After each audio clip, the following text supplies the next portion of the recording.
I mean, Bjørn Lomborg, the Danish statistician who did the Copenhagen Consensus, now he actually believes that humans are causing significant climate change, and I've been in arguments with him over that. But even if you believe that we are causing significant climate change, if you do an actual cost-benefit analysis of the world's problems, and you order them based on what you should do first, things like malnutrition and bad drinking water and wars and corruption, they fall way above global warming solutions. In fact, he has a mitigation of global warming right near the bottom of his list. I mean, I challenged him and said, well, I don't think it should even be on your list, because these are things that humans affect. Global warming is probably not one of them, at least not significantly.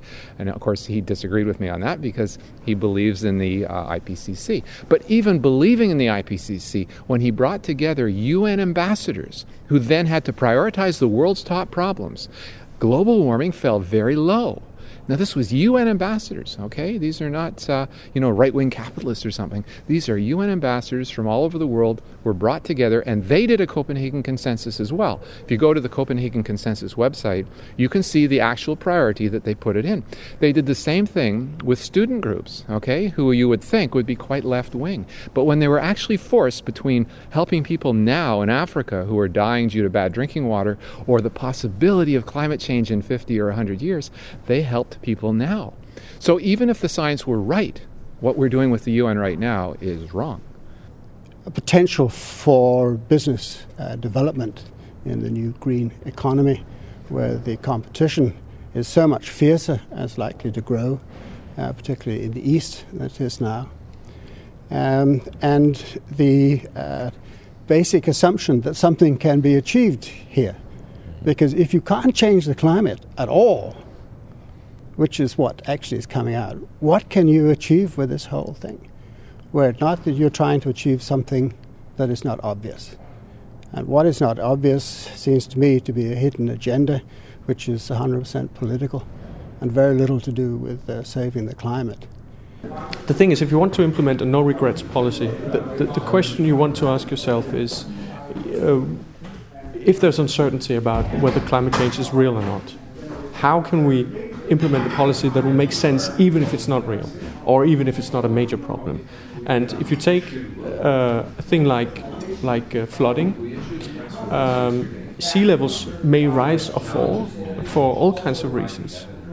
If you've avoided climate change and sea levels still rise, you're no better off. In fact, you've spent some resources on trying to avoid climate change that you could have spent on avoiding flooding in other ways, building dikes, etc., levees.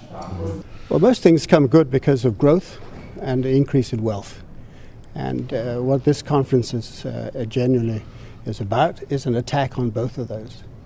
And to that extent, the environmental issues will probably get worse rather than better.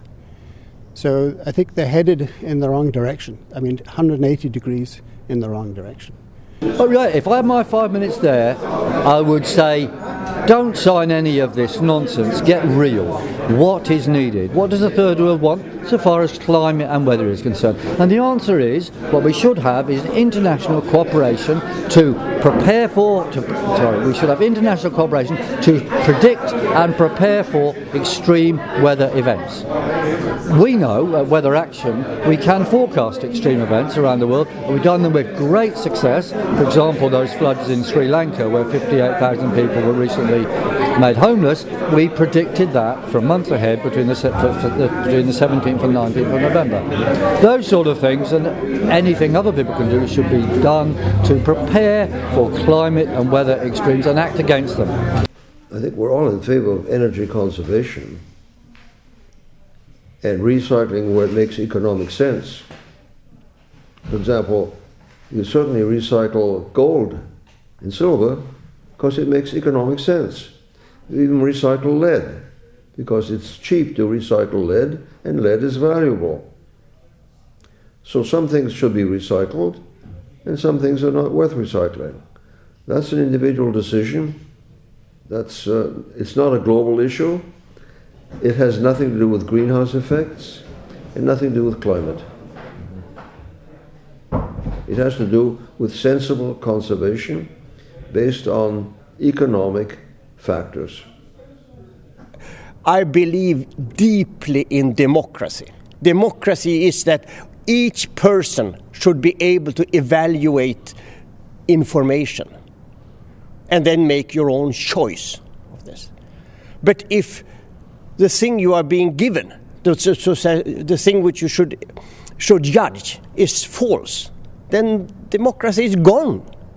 My greatest fears are not any of the things that you have mentioned regarding cap and trade and what they're going to do. I think the greatest fear is the position that a small group of people are trying to clothe themselves with.